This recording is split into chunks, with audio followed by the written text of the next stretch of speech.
పెద్దలందరికీ మా హృదయపూర్వక నమస్కారాలు.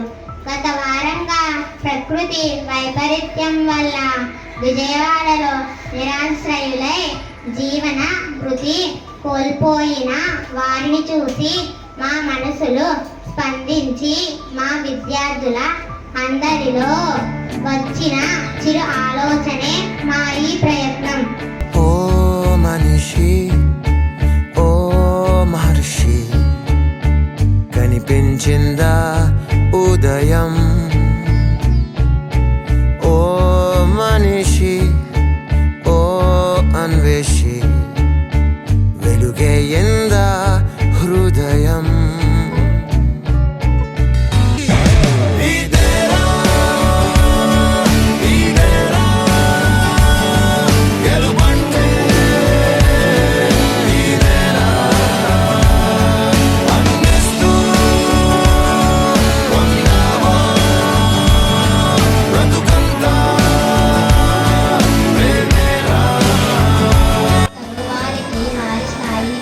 సహాయం చేయాలని మా సరస్వతి స్కూల్ విద్యార్థుల తరఫున కోరుకుంటున్నాం.